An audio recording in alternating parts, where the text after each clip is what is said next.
Damn, everything was going so well. As you can see, got some nice chatter marks there where the part got thrown.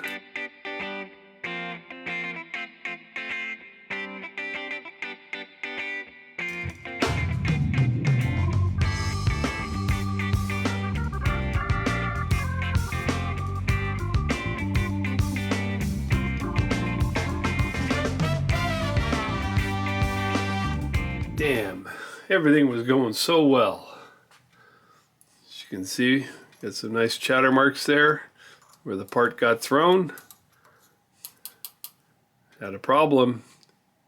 We'll talk about it.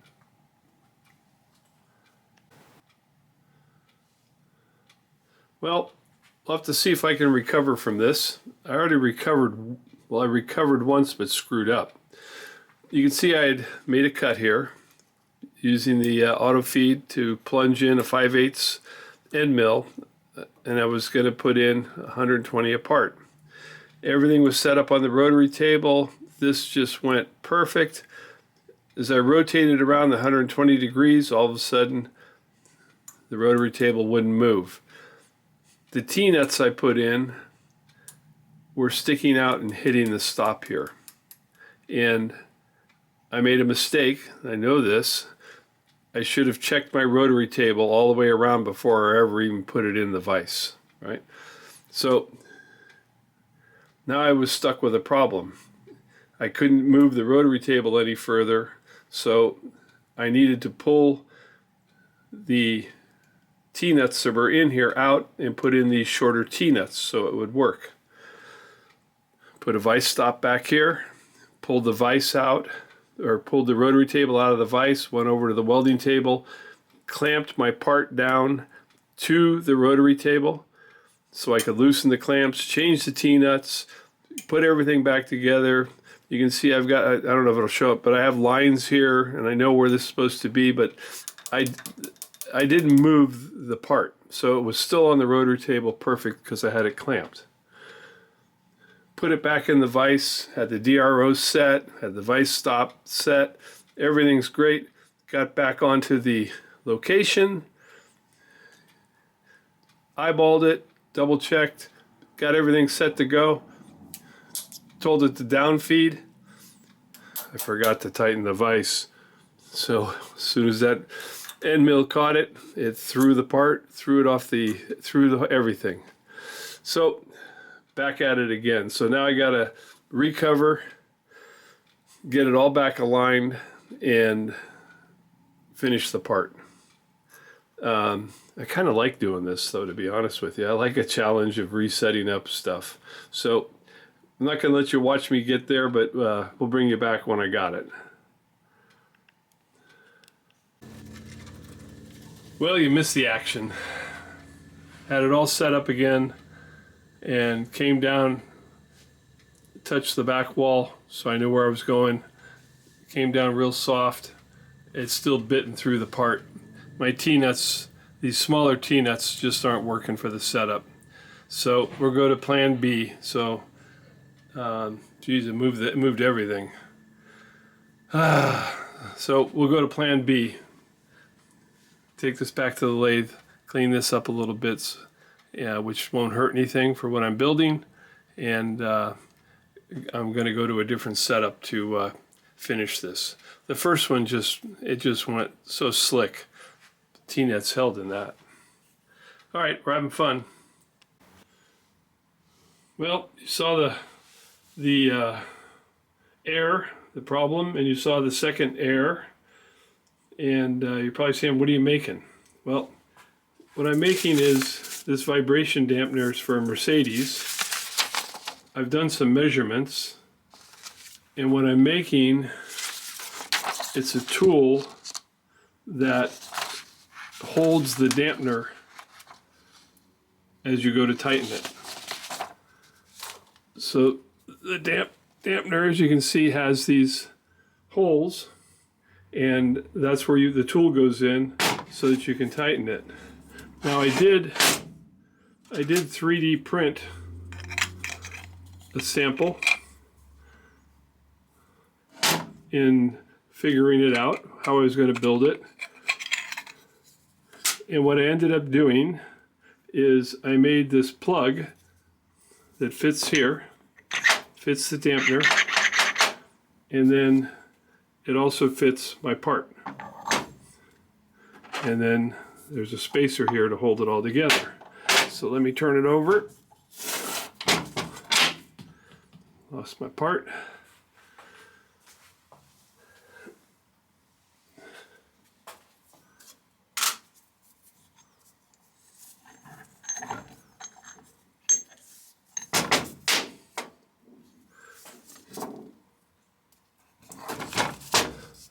So now with it sitting like that, I can actually align these openings, and that's how I did my initial layout of 120 degrees. It was really simple to go in with a scribe and scribe.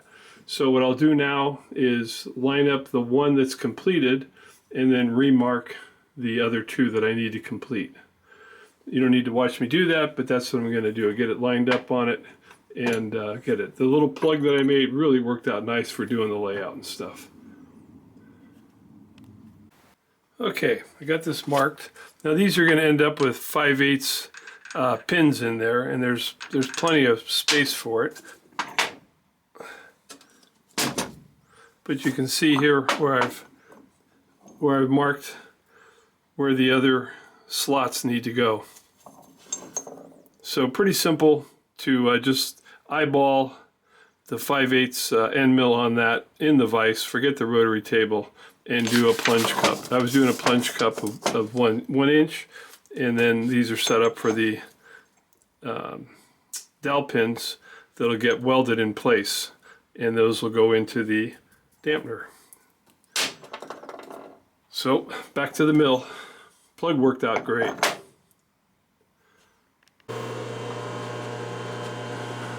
Well, you can see the bluing there. I picked up the original cut that I made on the rotary table before it all blew apart on the second cut.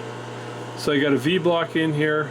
I got the V-block held in place with Fireball mag blocks, and I got some mag blocks down here for just alignment of the part in the V. So I'll move the camera and rotate it and see if I can get a next one cut.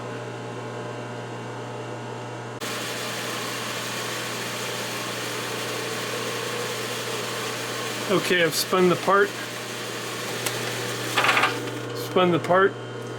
and I'm lining up on my marks that I had, so I think I'm in good shape, and we'll go for it. See what happens. Vise is tight, so I'm not going to kick the part out, I hope.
Nice, and you can see where I just touched the back wall there. That's what I wanted.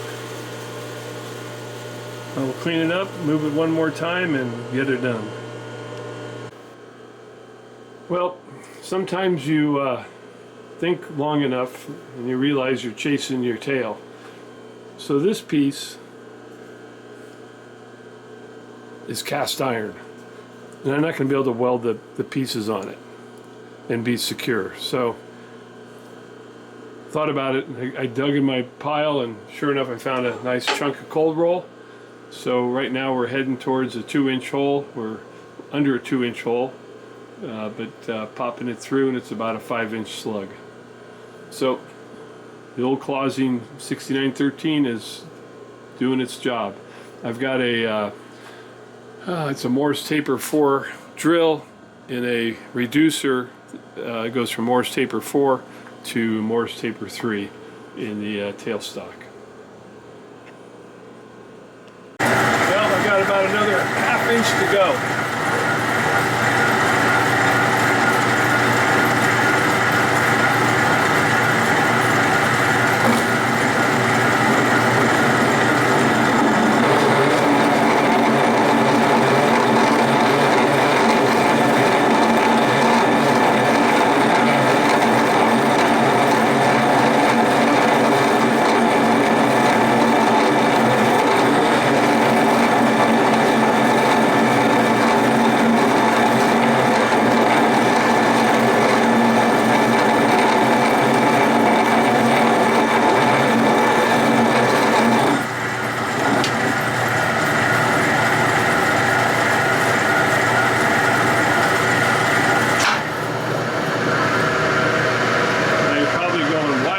Smoking so bad.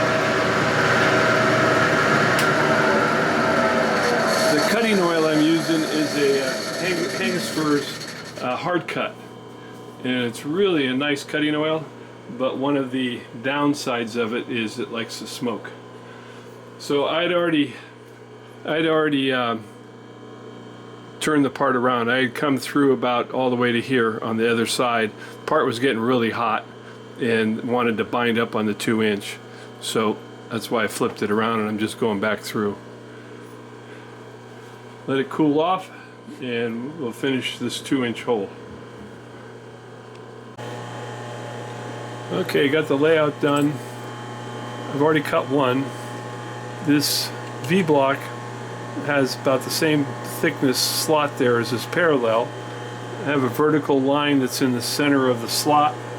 So it's real simple to put the parallel in, hold it straight, and eyeball that line, and should be more than enough accurate for what I need.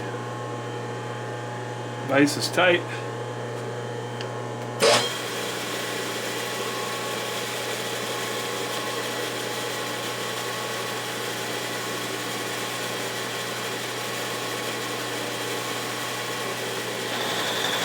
Reaching across in front of you.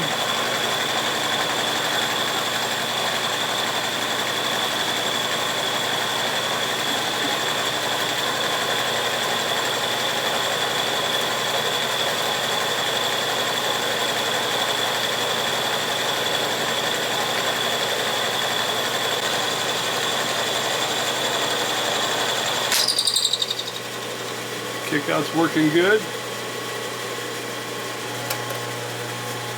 One more to go.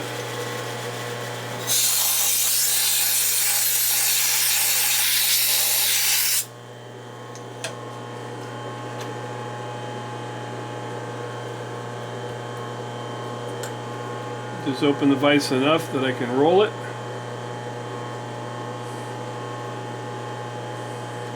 The magnets are holding the V-block in the center of the vise. That looks pretty good right there.